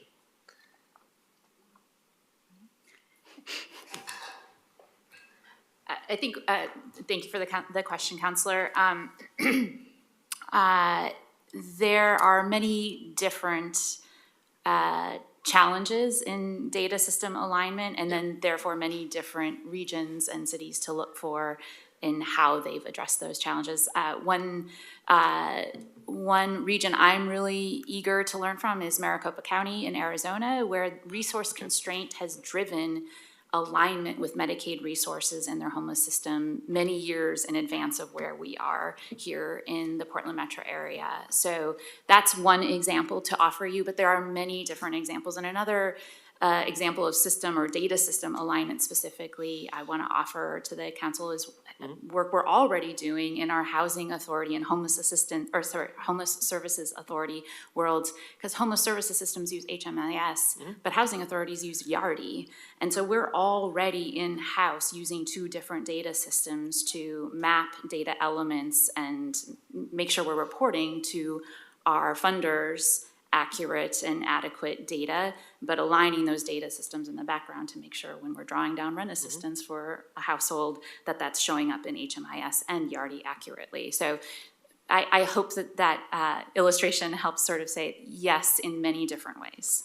Yeah.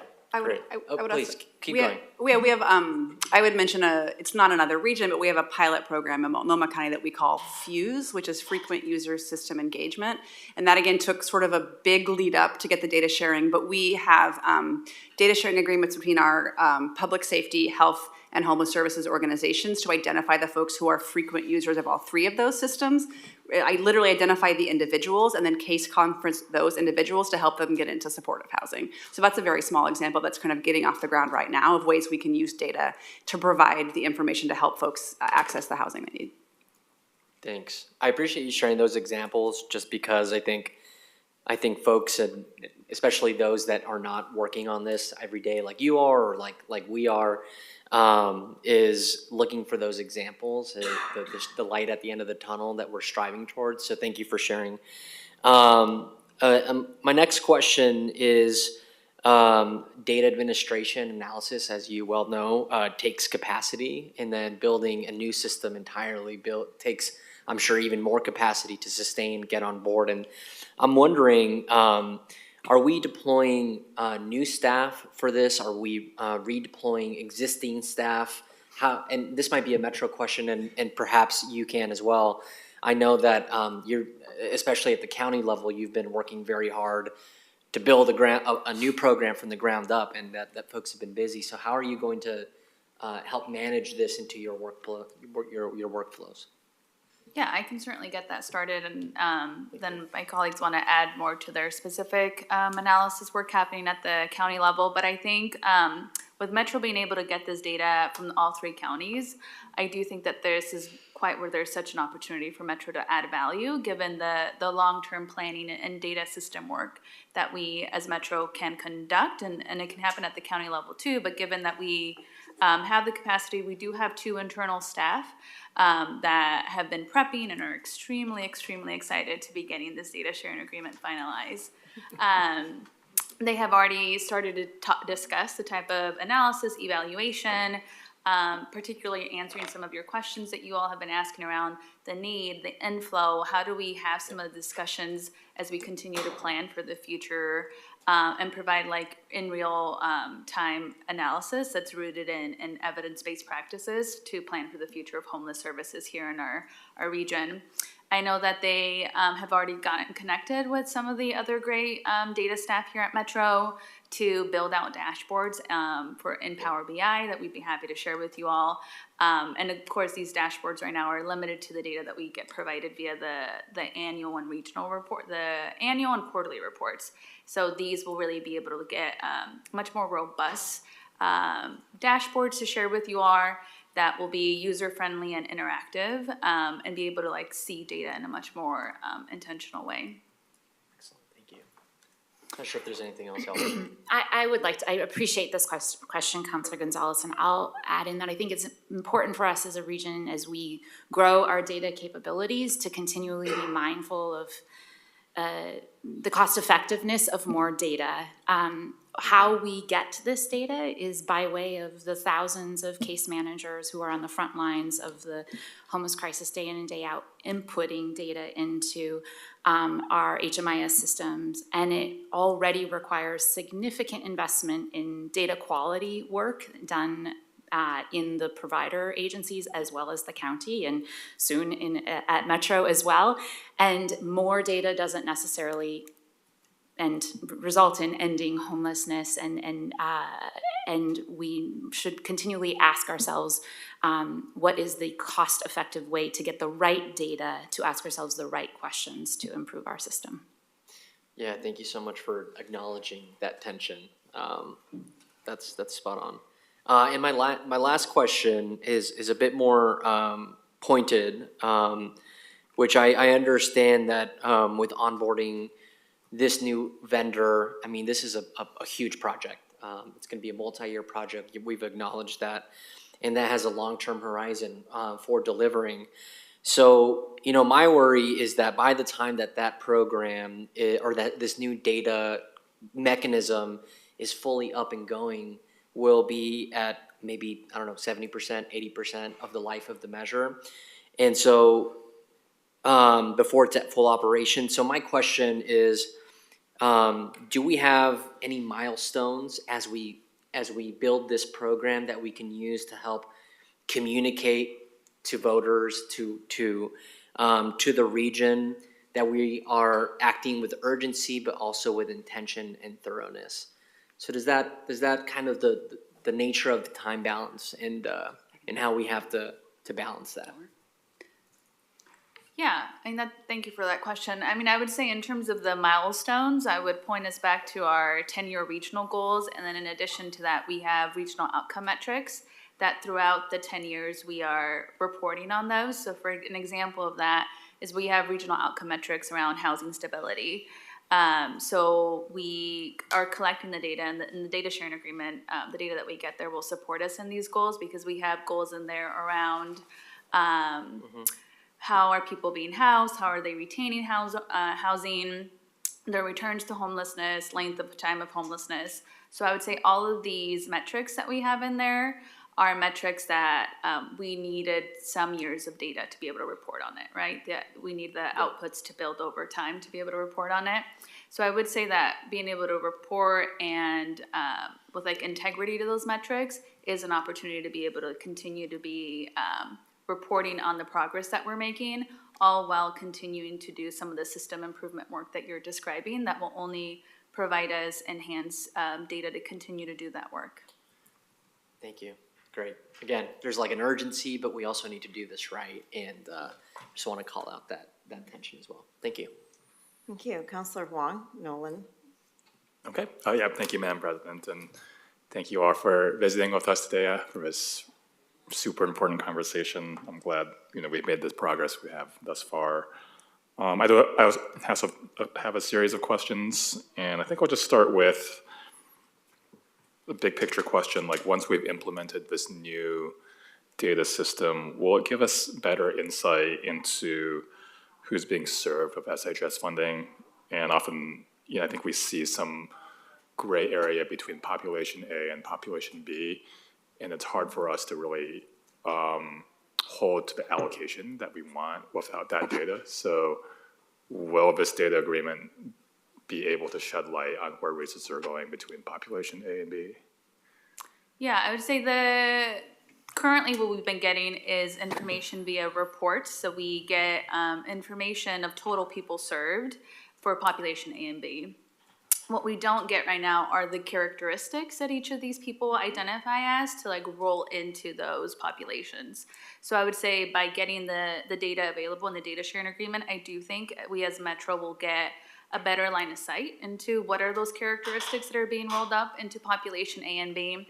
And in addition to that, as we head into this year, we are looking to start working on program evaluation. So the data that we get via the DSA will support in program evaluation to not just monitor and track how we're measuring towards our goals, but really start to understand how effective are we being. Are there certain interventions that are supporting population A in a much more successful way than others? Is there course correction that's needed? Because perhaps in this program, this is what we're seeing. These are the retention rates once someone is housed and things like that. So absolutely, I think once we get further information in this DSA, we'll be able to do a lot of what you're describing. Okay. So I'm not hearing we're gonna have perfect clarity, but we'll have better insight, which is a great step. That sounds right. Two other questions. At a previous work session, we had talked about how the Metro staff wanted to use a standardized reporting form, and that the counties each county wasn't able to use that form directly. So counties were submitting reports in their own system or in their own format. Do you recall that conversation? Yeah, I believe what you're describing is the population A and B financial report that speaks to the 75-25 split. Does that sound right? I think that's right. So with this new data system, does that mean counties no longer have to submit like that kind of report because we just have access to it in real time? No, what's really unique about HMIS, and I would say a lot of the data systems across the entire country, these data systems don't necessarily tie super nicely into our financial systems. So given that there's no way to connect how much is being spent on a population served in HMIS. So because of that, there will still need to be a reporting tool to be able to report on the 75-25 financial split. And it's actually really good timing that you're asking that, because we actually just had a meeting this morning to discuss, what happened last year and where there were some opportunities for improvement. We did ultimately end up getting them to submit the population A and B 75-25 split, and you'll see that in the regional report that I will be sharing with you all next Tuesday. Okay. And then we're already starting to discuss how we can make improvements to that financial report to have that ready for year 4 annual reports. Just for the first couple of years, that kind of felt like we're comparing apples and oranges sometimes, because it wasn't the same kind of evaluation, I guess, set between each county, and that is one thing I'm hoping to be able to address with this new system. I'll just echo what Yesenia shared and appreciate these questions, and want to reassure your council that we are largely collecting population A and population B data consistently across the 3 counties. These are new definitions that have been created through this wonderful regional measure, and with intention so that we can be more effective in how we serve our populations in need with the right kinds of programs. And because they are new definitions, we have to do the work of creating that definition. And it's quite complicated. I welcome folks to have offline conversations, but there is one tiny element of the population, important but small element of the population A definition, which is imminent risk of long-term homelessness, that is different than how we've previously measured imminent risk of homelessness and long-term homelessness. And that is the work where we need to make sure that there's consistency in the questions being asked in assessments with the providers across the 3 counties, and then rolling that into the data. But I do want to assure you that we are largely collecting this data accurately or consistently across the 3 counties. And like much of this 10-year program, it's going to be iterative, continuous improvement to refine consistency and improve upon what we learn through the work together. Okay. Well, I look forward to the new reports coming out. And just a last question on kind of the implementation. I've felt really strongly about how we do capacity building for the entire ecosystem. And, rolling out a new data system with a new vendor, I've been part of companies and organizations where we've rolled out a new data system, maybe it's Salesforce or something, it takes much longer than you think for all the employees to be like, now I gotta do this on this system. So I'm wondering in the rollout, who is doing the training capacity building TA part? Is it the vendor or is it, like and I could be completely wrong, but I feel like the Metro staff would be great at that, to have a centralized point of training and connection for everybody so that you're being taught in the same way on the same system. That could just be me, I don't know, or the vendor could do that. But like, what is the plan for, you know, these thousands of frontline workers that you all gotta be doing the same thing in the same way so that we get the data outcomes that we want? I would say that's a slightly TBD, with the caveat that we know that's going to be a major part of the implementation. And so it will somewhat depend on the vendor that we get and what they can offer, but we are thinking about, as we think about the multiple year timeline and what it will take and the resources we will need, we do have sort of mental placeholders for we're going to need technical assistance for the providers, but we haven't identified yet who will do that.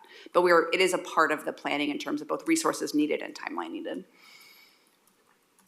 Okay, well, I look forward to the work plan. Thanks. Counselor Nolan. Thanks, Madam President. Thanks for being here. Thanks for the overview.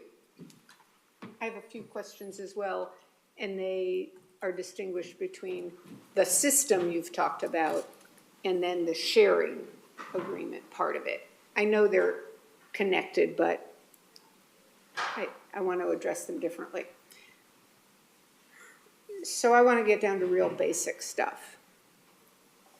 Am I correct in understanding that now each of the counties has its own HMIS system that it uses to input data and do analysis? Does Washington County operate a data system in Multnomah County and Clackamas? Or do you use a state system, or how does it work? And then that leads to what this software vendor will do. Mm-hmm. Will it replace those three? Multnomah County, you said you're running it for all three counties. How does that work? Yep. And then I want to ask some questions about the process for making a transition. Thank you, Councilor Nolan. It is one system right now that the three counties use. So the three counties have their own local administrator, and there are administrative permissions and visibility. Right. that for Clackamas County, our administrator and all of the providers that work on behalf of Clackamas County and the frontline service providers who are entering data within Clackamas County's administrative set of permissions and visibility within the same HMIS software, which Multnomah County administers for the region. And the same is true of the other two counties.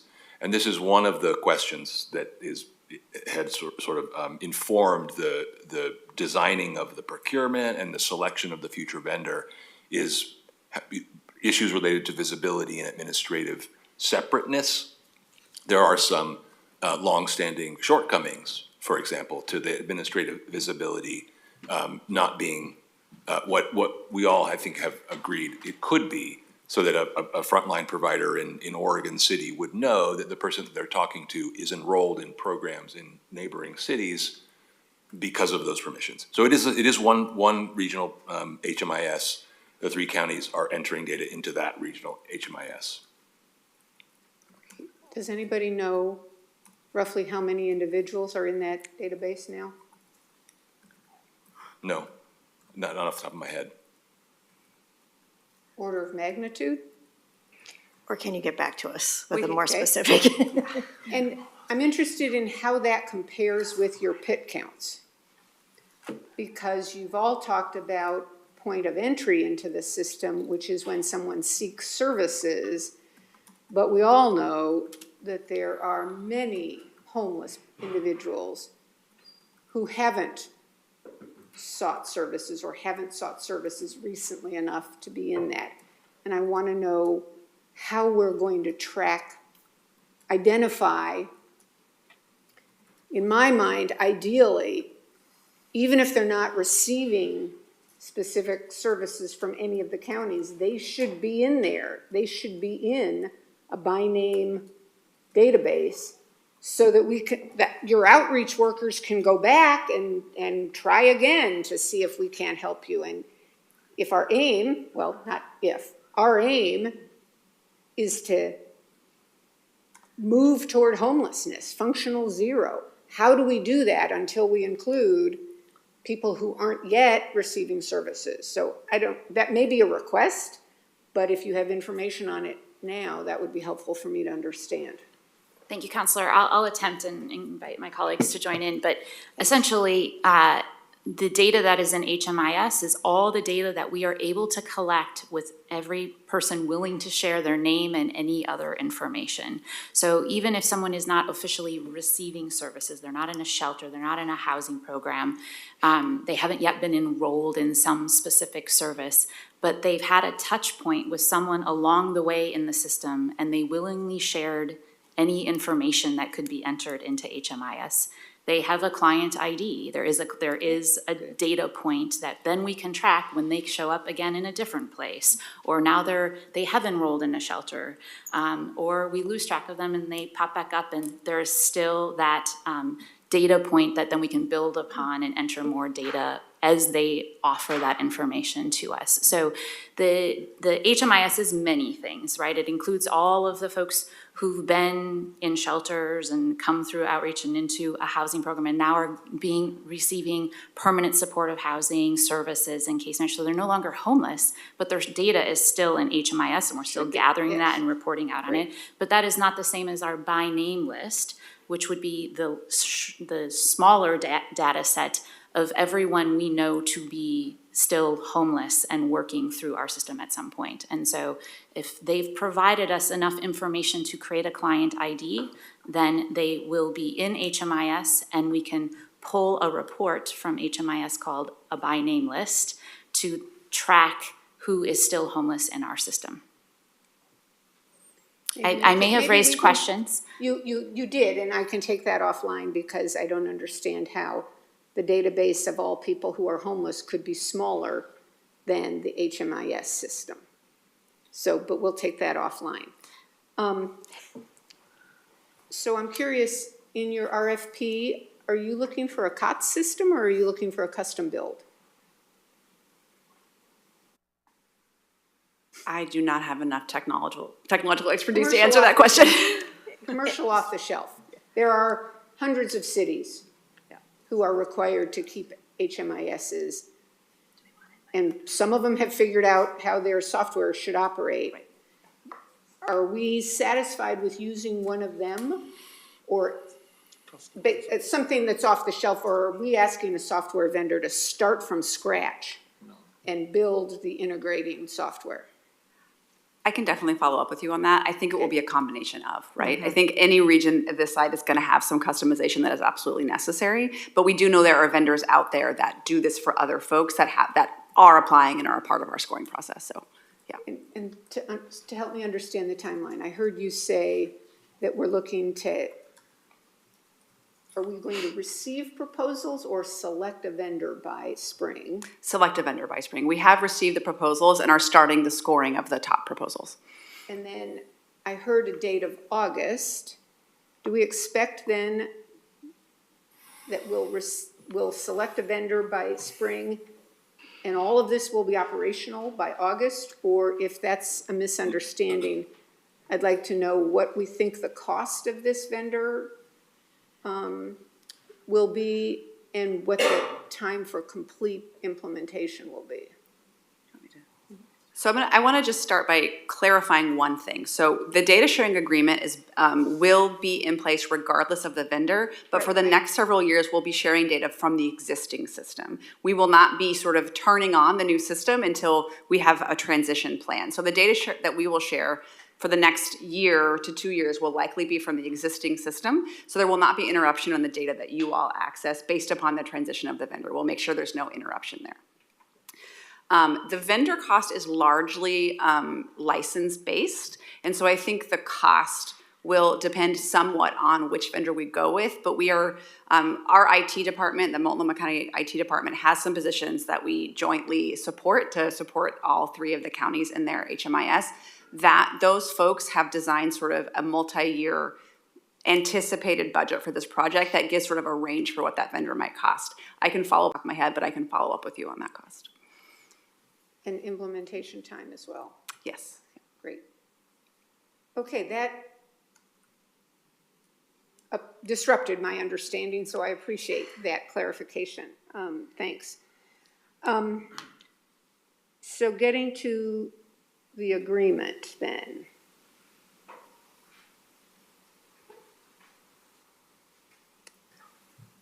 Metro doesn't currently have permissions to pull reports off your current database. Will we have it under this agreement? So if I could start, the way that the agreement is constructed, and I can get both Hunter and Yesenia to speak to this as well, we will not have access to their system. We will be pulling data from their system, and then we will be able to do analysis of the data. We have the raw data will be shared with us. So we have to ask someone to give us the data. We can't just go in with read-only access and pull a report. They will automatically, so every quarter we will get, so we have a regular periodic cadence to that. And there's a few reasons for that, including we want to make sure that the data that Metro then is analyzing is complete and up to date. And so this allows for some time to make sure that there's some cleanup of that data before it comes to us. And so we will have kind of quarterly updates that are going to be kind of regular data coming to Metro. And does the data sharing agreement envision that is a set format of data? Or can we ask, if we look at that data, for example, and see something that may give us insight if we got a different set of data, can we get that different set of data? Do we have to pay for it? What's the turnaround to get it? Do you want to start? And then I'll... Under the proposed agreement. Yeah, so under the proposed agreement, we have reached agreement on a template for the data. I would say the template, in terms of the data elements that we're getting, it's providing all the data elements available in the homeless management information system. There are some project types that we call them, and as you saw in the last slide of the presentation that we shared, there are still things like coordinated entry data that we're not getting, but we've been discussing amending the agreement. But basically, anytime that we'd want to collect a different project type or a different data set, it would require renegotiations with the county as the way the current data sharing agreement is existing. So can we then get back to the question of the two databases, the financial and the services? How would Metro know or track or analyze how many people the three counties are serving who are determined to be population A? And how many population B? And I suspect we'll probably need a indeterminate or unknown at the moment, because we may have someone, unless we just put everybody who's not population A into population B. How would Metro be able to track that? Yeah, so via the data sharing agreement, we will get the raw disaggregated de-identified data from the counties on who is population A, who is population B, the different characteristics that make those households fall under either of those classifications. On the financial side of things, the only financial information that we get from the counties at this point in time is via reports. So financial reports that we get on a quarterly and then annual basis. And as part of the annual report, we have embedded a financial tool, a reporting mechanism, and that uses a methodology like that we were discussing earlier. We are still working on, because we rolled out one last year that didn't fully pan out and go through the entire reporting process. So we would get and be able to track and analyze and validate that information via this reporting tool that we get, that would then show the number of people that were served in each of these program interventions that are POP A and B, and then the financial, like how much was total spent on those households, and then we come up with an allocation methodology for that. And as we do that, at some point, a person or a household moves from population A, from that definition, to population B, because they are in shelter or other transitional housing or even permanent supportive housing. But for evaluating the program, we don't want to suddenly say, oh, they're population B now, because the retention and the continuation of their success in that should at some point, up until some point, do we have an agreement on what the point is? If they've been in housing for a year, they're now population B. How do we do that? Yeah, I mean, I think that that's part of, some of that is still what we're working on unpacking and describing, but I will say, like, once a household enters into services and is in permanent supportive housing, for example, because they are population A, so they have a higher acuity level that need more intervention services, Right. as that household gets placed into permanent housing and then is being provided those ongoing retention services, they continue to remain population A in terms of how we've been reporting on it. Indefinitely? Indefinitely at this point in time. Populate, and then households that enter population B, then there is an opportunity where that sometimes shifts, and I think that that is where there's a data opportunity to be able to like connect those dots and see how people's homelessness is fluid and multifaceted, and it can change. But for population A, that has how we've been reporting it. Thanks, and one last question. It's been mentioned here, and I'm sorry, I can't remember who mentioned it. Perhaps it was you, Yesenia. Collectively, we all want to look at effectiveness of services delivered. And sharing a database and sharing information out of it and being able to analyze that should help us collectively determine if there's a trend in someone with XYZ acuity is most successful with ABC set of services, and therefore we readjust. How does this system and this data sharing agreement facilitate that? Thank you, Counselor. That's an excellent question. I'll refer you back to an earlier slide where we described PSH outcomes. So that's where we're serving very high acute households. And now with this data, Metro will be able to evaluate households served in various PSH programs, their retention rates, which is another way of saying their success rates, how long they stay in that housing. And then from there, be able to ask questions about the policies and procedures that relate to those resulting outcomes. So that is, your question is exactly framed in the way that is the intent of what this data sharing agreement will help us to achieve. Ask those kinds of questions and answer them. And I'm sorry, but I need a clarification on that. You said PHS. Did I? I'm sorry, PSH, Permanent Supportive Housing. Yes, PSH. But that's not the only set of services we provide. Are we only analyzing permanent supportive housing? No, that was just an Okay, example. so that was just one example. Got it. Okay, thanks. Thanks. Right, before I go back around the horn, I do have some questions. I just want to clarify. So no matter what the funding source, this information is about the people and how they're being served. Okay, because I know, I'm sure commissioners that you work with are all asking about the totality of the services, and not necessarily, and nobody literally outside these chambers cares about the source. They just want to know who's getting served and the effectiveness, right? So I just wanted to make sure that it's all state, federal, local dollars are being accounted for in this database of who's being served. And then my second question related to that is,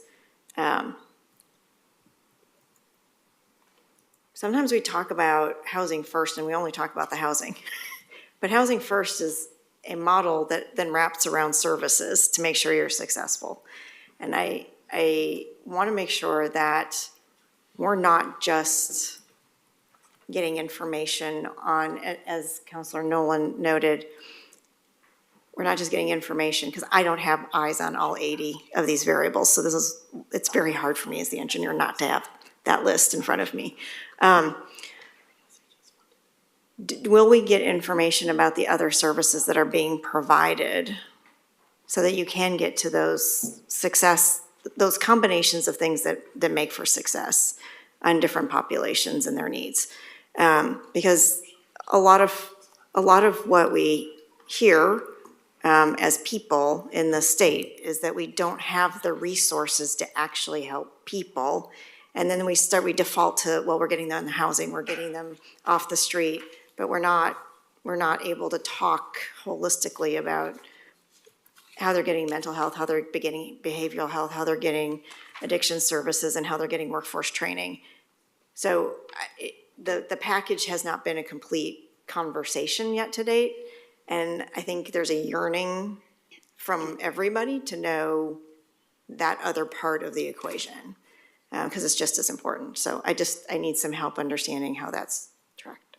Yeah, thank you, President Peterson. And it is tracked in each of the specific programs and types. So just to take an example, let's say John Smith is someone who's experiencing long-term homelessness, has a disabling condition, calls coordinated entry, seeking a housing placement. Some questions are asked, and this is a population A person, and is referred to move into Tukwila Springs in Gladstone, or is given an ARLA voucher. Now, the ARLA voucher issuance, this is now John Smith's characteristics, right? So he has a client ID. We know John Smith's age, race, ethnicity, the length of time that John's been experiencing homelessness. John gets an ARLA voucher. Now in HMIS, John is an ARLA voucher participant. John gets a case manager. That's another program. So that program has an entry from John. It's linked to his client ID that says he's receiving supportive housing case management. Now John moves in. Well, before John moves in, he's also assigned a housing navigator. That's another program entry, so we know that he's gotten support to find and move into his apartment. Then John's supportive housing case manager enrolls John in money management. That's another program that has its own entry in HMIS and makes referrals to other programs. Any program that John enters that's part of the homelessness response system, John's participation will be logged. So in the data that will be provided to Metro, you'd be able to put all of that together and say, well, John had these characteristics, was experiencing this type of homelessness for this duration with these disabling conditions to the extent that those are identified, and was served in this congery of programs. And for how long? And then how is John doing now? Okay, one more question. Sorry, if I can. Yeah. I think I maybe misrepresented. I want to make sure that we're on the same page here, because the SHS data is data from SHS programs funded by SHS by county. But I believe that it's anything that has some portion of SHS funds that gets touched. But I think that also means that there might be some things that aren't covered in here as well. So it's federal, not. so if there's not that $1 of SHS in the program, we will not see the federal and state. So we are not going to get a complete picture. That's right. The draft agreement is for the supportive housing services funded programs and folks served in those programs. So one of the issues that Commissioner Willie brought up from Washington County to me was, why aren't you touting the success of the entirety of the program at the regional level? And I said, because we don't have a data sharing agreement yet. And so I would encourage us to have another conversation as a follow-up. If we are not able to articulate as a region, this is not about Metro, this is about as a region, the successfulness of all of the money being used to the entirety of the population, then we are going to have a trust issue again. This is a really important point that I'm not going to be able to leave. If we can only say we're reporting on this portion and no way to connect it to the bigger system work that's being done, then we lose a huge portion of the actual work that's being accomplished and the success stories that are happening. So I would encourage us to take that next step after we sign this agreement to start working on the entirety of the programs that you all manage, because if we can't, as a four-agency consortium, tell the full story, we are going to find that we have a trust issue again. So if it takes 2 steps, it takes 2 steps. But we can't stop here. Again, that's not our oversight role. That should be our joint work to make sure we're telling the full story. Thank you. Thank you for clarifying. Councilor Lewis. Sure, thank you. I have 2 more questions. One, within each person's file, are they tagged as a member of a primary continuum, whether it's the county of continuum that they would be primarily associated with, or in the case of Multnomah County where you have families separate from singles, separate from youth? Because somebody's status in different counties might potentially look different if you have aged out of one system into another as you cross county lines. So just curious if that is a factor that is a hard tag. What I can share, and let me know if this answers your question. So what was important to Metro as we were engaging in these discussions for the data sharing agreement was that we knew that folks could move between counties, and how do we track that? So I think I'm gonna get this right term, but Hunter, correct me if I'm wrong. Each household that gets entered into HMIS gets what's called the unique client ID. And what we built into the data sharing agreement is that unique client ID is shared, or like a version of that is shared with us as Metro, so that we are able to see the same households and how they intersect between the different counties. Is that what you? Yeah, the deduplication of households. Mostly right. Not only about dedupe, but also about somebody whose status might change between when they received services in one county and the other. We will see in real time the evolution. I'm seeing nods from the right person. Okay. And then my second question, we've gotten so far in the weeds. I want to bring us all back up. This should have been done a year ago. This should have been done a year and a half ago. We're having this conversation. How many more conversations happen before the right people? When is the actual That's signing actually happen? what I was gonna finish this up with. And obviously, we have a huge opportunity of success here to be able to sign. And it is up to the COO to give that signature. And there's obviously more to do. There's always more to do to reach the next level. But council, if I were to ask for a nod of heads, are we willing to have our COO sign this data sharing agreement? I'm nodding. Are you nodding? I can't see you. You've raised a critical point, and I've been in too many situations where we'll fix it later doesn't happen. So I don't know how long it would take to resolve your point, and I prefer. I think it would take too long. I would It should rather. take a week. I think it would take a lot longer than that. So I would rather that we sign it with an agreement to continue conversations and maybe come back with a deadline on how to get to that conversation and what is the iteration. Because again, I'm not looking for Metro to evaluate your data on your state and federal. I'm looking for a way to communicate a joint conversation where we're all sharing that data at some higher level. To be able to say this is how these folks are being served holistically and not just a slice of the pie, even though it might be the largest slice of the pie. It's not a complete picture, so. Counselor, if I might too, this is kind of the first step. In the IGA, we also called out the fact that there are going to be additional amendments that need to happen, particularly as we develop data and as the program changes. And so this has been, again, it's a step that took us a long time to get to, but I think we're making a ton of progress really quickly. And so I'm optimistic, and I will keep all of you up to date as we continue these conversations. And I saw nodding heads that we all have to communicate this information holistically. So I feel confident that we can make the next step, but I'd like to get this signed and start working together because this is so important to the confidence of the voters, so thank you. Thank you for the direction, and I'll work with Kristen and come back with a timeline for you on that next conversation. Awesome. So that's a this week thing? This week? The signature?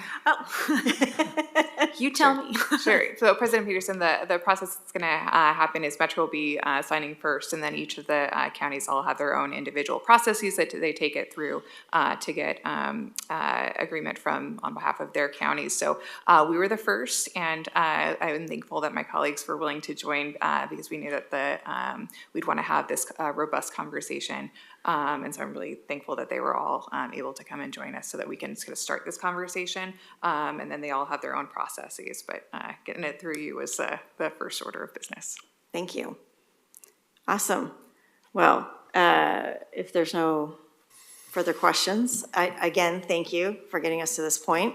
Looking forward to next steps. Sorry, President, I think there's still some hands raised, sorry. Oh, for goodness sakes, okay. Sorry about that. No, that's okay. Counselor Rosenthal. Well, first of all, I just want to say that I agree that I think there's been tremendous progress made, and it's a lot of hard work, and I think we need to, take successes that we have and realize that there's still more that we have to do, and I think we've identified that. The one question I still have is, particularly, and maybe you can just opine on it, and whether there's going to be specific problems with the youth cohort group. These people, and I've asked people who deal with them, and they fall in and out of A and B populations, and very hard to define, and they aren't eligible for permanent supportive housing. So how are they going to be dealt with? And they're also a little bit more mobile. They tend to wander around the region a little bit more, in and out of the region. So is that a particular problem? Can you just make some comments? I'd appreciate that. Thank you, Councilor, for the question. I'll speak briefly on the matter. Serving our homeless youth is a critical, and as you described, it's a different kind of challenge because these are our community members who are at the beginning of their life, and how do we get them to stability so that they can have a successful adulthood. And we rely on many service providers who are experts in providing youth-focused programs.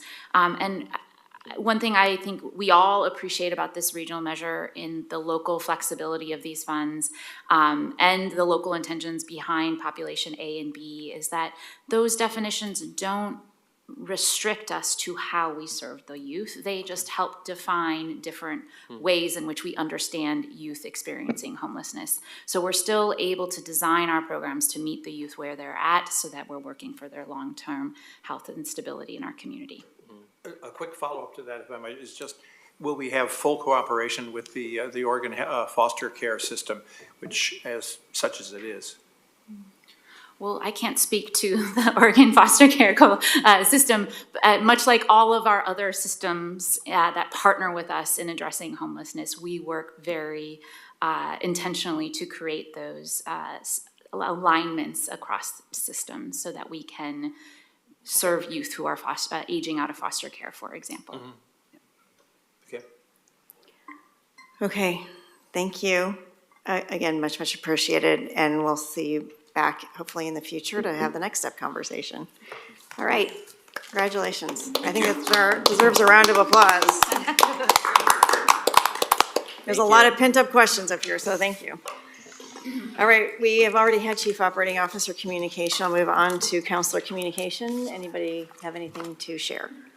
Counselor Rosenthal. Yeah, I just want to share one thing. The MPAC has started a new series with a new chair, which is Brett Sherman from a city of Happy Valley. And he's a very positive force in there. There's no great controversies. One of the most important things about the MPAC going forward this year, we now have some commitment and 2 new representatives from the city of Portland. So that might solve some of the quorum problems we've had in the past. And that's a real positive change. Great, thank you. Anybody else? Counselor Wong. Yeah, it was MPAC yesterday, and last week we also had the February meeting of CORE, and we wanted to welcome and appreciate President Peterson for joining CORE. I think it says a lot to have our highest elected official at that space. So thank you for being there. We talked about all the actions happening at the federal government and how it might impact our region and our organization. We had some follow-up on the UGB resolution that was passed today, and then we spent a good amount of time talking about the housing production strategy. It was nice to be a part of and listen in on that conversation. I appreciate being in that space. Anybody else? All right, I just have one thing. As you all know, thanks to the good financial practices and conservative budgeting by our Metro staff, we have approximately $30 million in unspent SHS funds that have been up to this point restricted to administrative purposes. We all know that we've had a lot of asks from around the region to fill significant needs. The ask from Multnomah County last week is not the only ask we have received. We received a request from the mayor of Portland for funding as well. Other jurisdictions are also facing budget issues. And this council needs to be able to consider those requests quickly.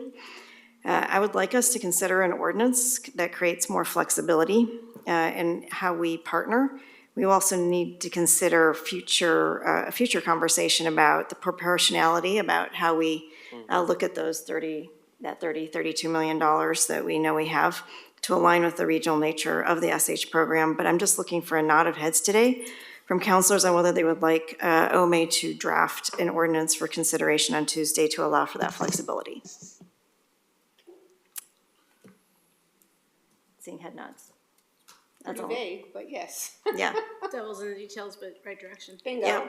Yep. Perfect. We'll follow up on that and bring that back Tuesday for consideration. Yes, and the council, just in terms of procedures, so council's aware, would be scheduling a special meeting to happen sometime before or after their, your normal work session, but OMA will prepare that ordinance. And there will be some detail in there, and if council wishes to make amendments at that time, then council can do so at that meeting, is what I might suggest. Perfect. Thank you.